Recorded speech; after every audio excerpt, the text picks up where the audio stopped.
Hi, I'm Brian. And I'm Jessica. Welcome to our channel, This Fantastic Life. It's exciting. We decided to take a vacation to the Southwest when we had time, and it was in the May timeframe.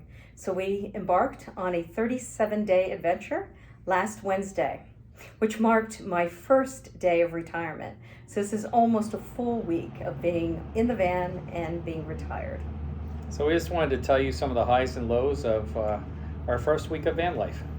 All right, so this being your first major van life vacation, what do you think worked well so far this week?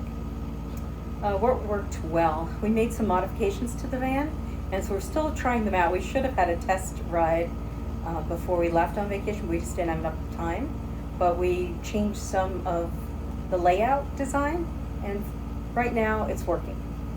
So one of the major upgrades we did was install our switch for our electric pump right next to the sink so that we don't have to open the cabinet door anymore and try to fumble around for that, so that's a big help. Also like the versatile bed option where we can either both lie together in the raised bed, or one of us can lie there and one can lie in the front on the fold out bed. And we actually had a chance to use a lot of the features for it, so we even took that additional portion of the bed and took it away and had lunch there. Yeah, we also had mounted a WeBoost antenna permanently to the outside of the van. We've already used that on the trip so far as well. So what are some of the things that surprised us serendipitously this week so far? I think we weren't planning on it, but as we were driving around in White Sands, we had noticed that there was an air show, but we didn't know the timing of it. So it was ending on Sunday. And we actually got to see the Thunderbirds from a distance as we were trying to make it to the base and seeing it. But they're, again, so impressive to see in person. So I'm glad we got some good video of that. For me, it was meeting some new people on the road. So when we were in the east unit of Saguaro National Park, visiting at the visitor center there, I saw another tripped out conversion van there, and I went over and talked to the couple there, and they were renting it for the week. And after we did our loop and took a trail, when we came back out and we were leaving the park, they were waiting there for us and gave us their address and offered up their driveway if we're ever in California. So just a very positive van life community, and I think that's one of the highlights so far for me. Mm-hmm. I mean, you can't forget the largest pistachio that we have seen as well. The largest pistachio in the world. We in drove past Alamogordo, it. New Mexico. Yes. So what do you find as some of the challenges of your first week of van life so far? So I think some of the challenges, obviously, is living in a tight space.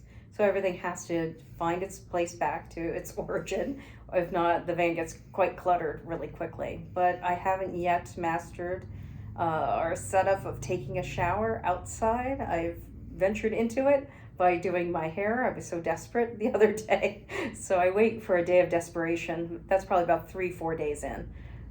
So it's a little bit hard because we don't have accommodations for a shower within the van. Yeah, that's definitely one of the disadvantages, especially since it's hot out here in the Southwest, is going 3 or 4 days without a proper shower. You can rinse off at the sink and wipe yourself down. And after a long hike, I even use the spray hose from the sink to cool down outside the van because it reaches outside.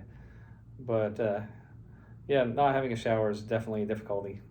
One of the things that I think is not as much a difficulty as maybe we had envisioned is the toilet situation. So we don't have a toilet in the van right now. Well, we do. It's in the back for emergencies only, but we haven't used it.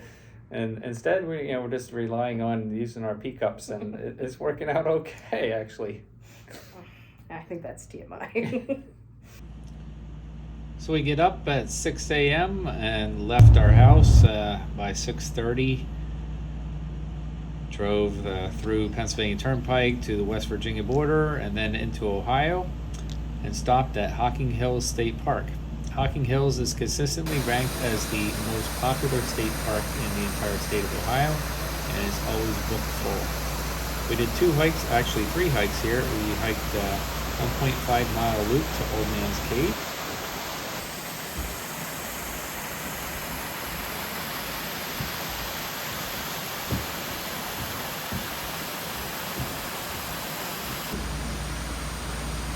And then a little bit later on, we hiked to Ash Cave, which is a 0.6 mile loop.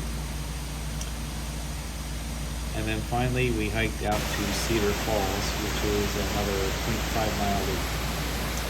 For our first night of van life this trip, we decided to stay in the campsite at the Hocking Hills State Park there. After covering 443 miles on our first day, we woke up at 5:30 on the second day to 52-degree weather, had breakfast, and left camp by 6:30. We went to Hopewell Culture Historic Park, where they have the burial mounds of some Native Americans. This is Mound City here, and the Native Americans built this purely for burial purposes. They did not live here. The park protects the prehistoric remains of a dynamic social and ceremonial phenomenon that flourished in the woodlands of eastern North America between 200 BC and AD 500. The term Hopewell describes a broad network of economic, political, and spiritual beliefs and practices among different Native American groups.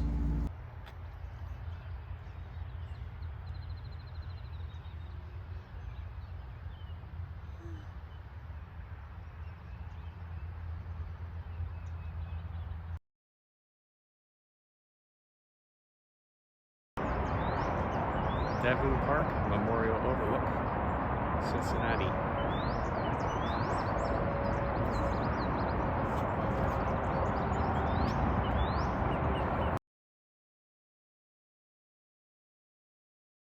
So this is the historic entrance to Mammoth Cave. And as we just came down the trail to get here and you round the bend, you can feel the drop in temperature as the natural air conditioning comes out of the cave.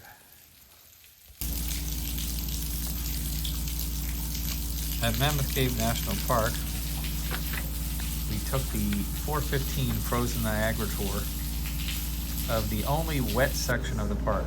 Mammoth Cave is the longest known cave system in the world at over 420 mapped miles. The wet region of the cave, which is the only region that has speleothems, stalactites and stalagmites, is only a quarter-mile long. It was discovered by George Morrison, who operated a private cave here for a while. One of the cool things in the cave was these cave crickets.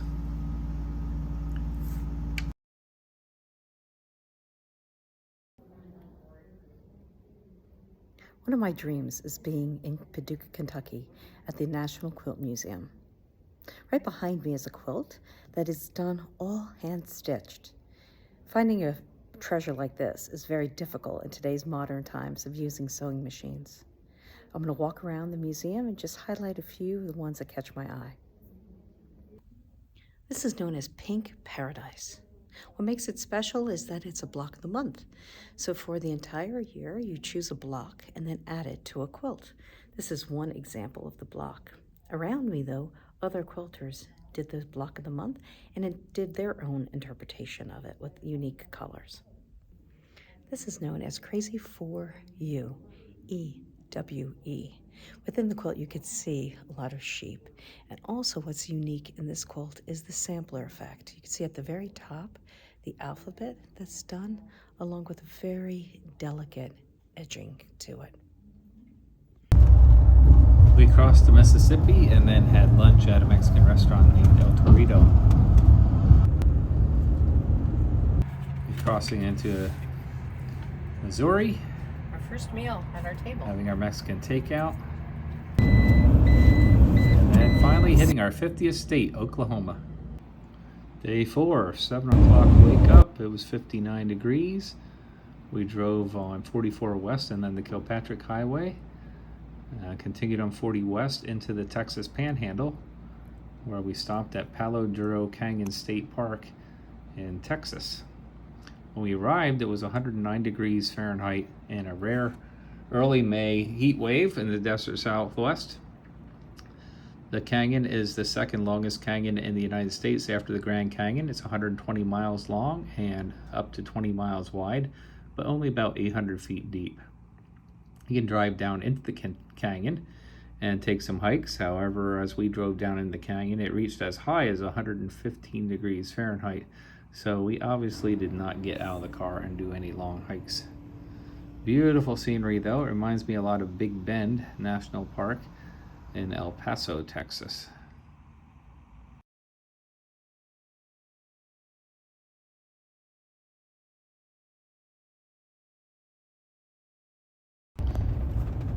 We then drove on into New Mexico, where we stopped in Roswell, home of the aliens. Roswell is known for its UFO sightings. Here's a McDonald's that's shaped in the shape of a UFO, and nearby Dunkin' Donuts with a big giant green alien out front. And then not too far down the street from there was the Alien Museum, where Jessica had to pose here in a spaceship at an Invasion Station. Then we did some Walmart boondocking, stayed in a Walmart parking lot. On day 5, it was 5:30 wake up call. We were on the road by 6 o'clock, slept really well. We drove 70 west for about 2.5 hours to White Sands National Park. This is 60th National Park for us out of 63. Driving in the entrance road to White Sands was quite the experience. It was almost like you were driving on snow, even though it was in the upper 70s on the drive in. We stopped at the end of the 12-mile loop road and hiked the Alkali Flats Trail. It's a 5-mile loop. When we started, it was about 77 degrees Fahrenheit. When we walked out there for about 2 hours and did 2.7 miles total, we decided to return, and by the time we got back, it was 90 degrees Fahrenheit, and later in the day actually reached as high as 101. The geologic history of White Sands is that back in the Permian era, where all of Earth's landmass was in one giant supercontinent called Pangaea, this part of the Southwest was actually in a shallow inland sea, and that sea evaporated and deposited gypsum, calcium sulfate, left at the bottom of the ocean, and then it refilled again and it evaporated again. Eventually the Rocky Mountains uplifted it and took all the gypsum to higher elevations, and then the plates pulled apart from each other, forming the Tularosa Basin. And during the last ice age, glaciers in the mountains then eroded that gypsum, and it fell down into the basin, which filled in with a lake called Lake Ortega. And then over the eons, that lake has now evaporated, depositing the fine white sand that you see now in White Sands National Park.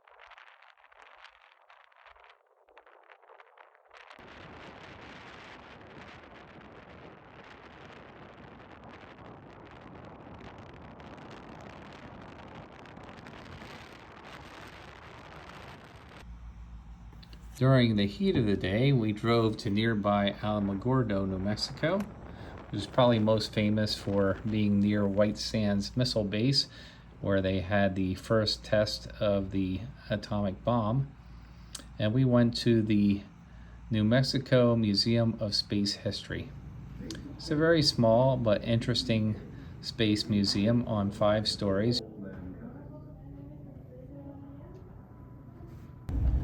While we were in the area, it also turns out that there was an air show for Mother's Day weekend at the nearby Holloman Air Force Base, and we got to see the Thunderbirds from the dead end of a road leading into the Air Force Base there. You're at a stop thing. You can't get past there.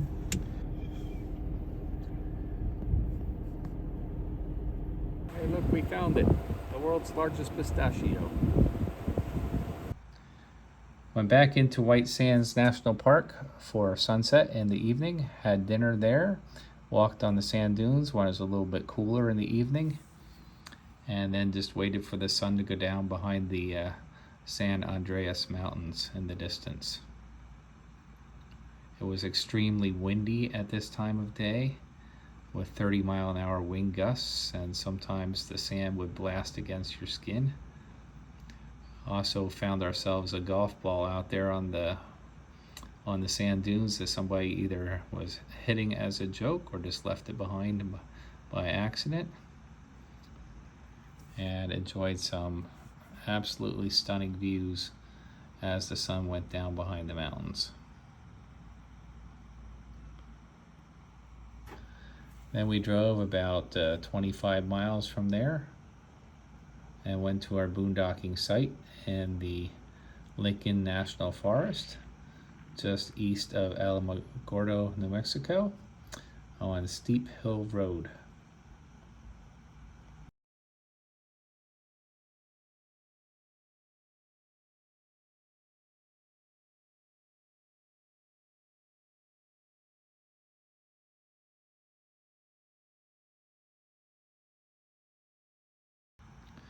Day 6, a 7 a.m. start. We drove south to La Cruces, New Mexico. We stopped at a rest stop and did some exercises.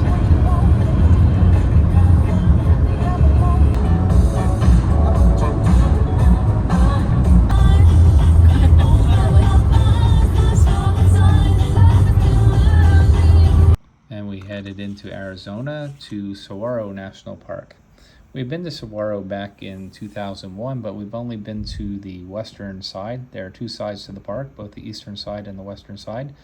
We started on the eastern side this time at the Rincon Mountain Visitor Center, and here we drove a dirt road loop and took a 2-mile, 1-hour hike in 93 to 100 degree Fahrenheit weather to Mica View Trail and then Cactus Mountain Trail.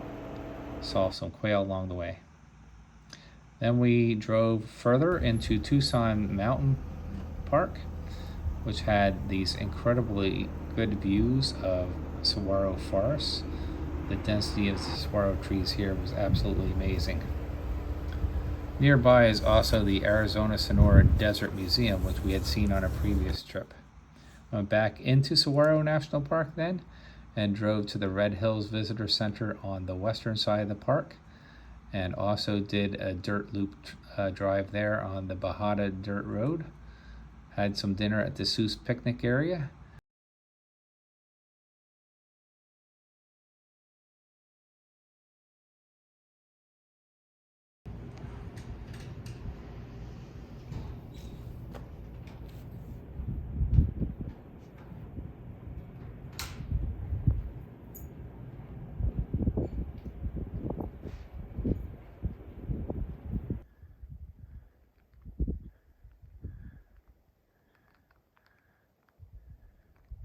And then we climbed up Signal Hill, about a 0.5-mile round-trip hike, and saw some petroglyphs as the sun set over the mountains in the distance.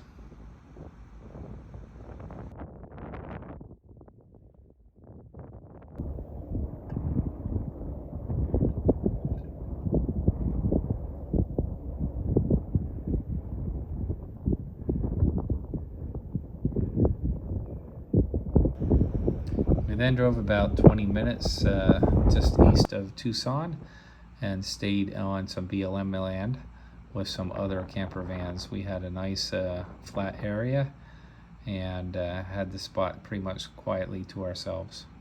It was kind of cool sleeping. We had the doors open while we were doing our computer work in the evening, and then slept pretty soundly. Day 7. Another 7 a.m. wake-up call. We drove about 2.5 hours northwest to the Phoenix area, actually to Mesa, Arizona. And here we drove back a 6-mile dirt road to the Peralta trailhead. We then hiked about 2.3 miles, 1,371 foot elevation gain to this beautiful view of Weaver's Needle in the distance. It wasn't an easy hike. It was hot. We started the hike around 10 o'clock and it was 93 degrees. And one of us was constantly complaining the entire way there. I'm not going to say which one. Maybe it might surprise you who. 2.6 mile hike up the Peralta Trail to this view of Weaver's Needle. Best hike in Arizona. The view from the other side, back the way we came up too, was equally impressive. The hike back down was no less strenuous, pretty hard on the knees, and it was getting even hotter in the daytime. And then finally, when we reached back of the van, I took myself a quick little cold shower outside the door of the van. Oh. Woo. So as we sit here in our first hotel stay in our given week, so Brian, what do you look forward to in the upcoming few days? Well, van life is kind of a full-time job in a way. We do a lot of driving, and then we do some sightseeing. We do a hike, and then we gotta label photos and make our YouTube videos. And of course, that's not counting the months and months of planning of our itinerary. So next week, it looks like we're going to be headed to Sedona for a couple days, and then we're going to go out to Death Valley in Southern California. And then one of the places I'm really looking forward to is boondocking in Alabama Hills, where they have a lot of movie sets there, and I've seen other van lifers and their YouTube videos from there. And then we'll start to loop back east and hit the Great Five in Utah, Bryce Canyon, Zion National Parks, Capitol Reef, Arches, and Canyonlands. Sounds like a full itinerary. Please stay tuned, like and subscribe to our channel for more content.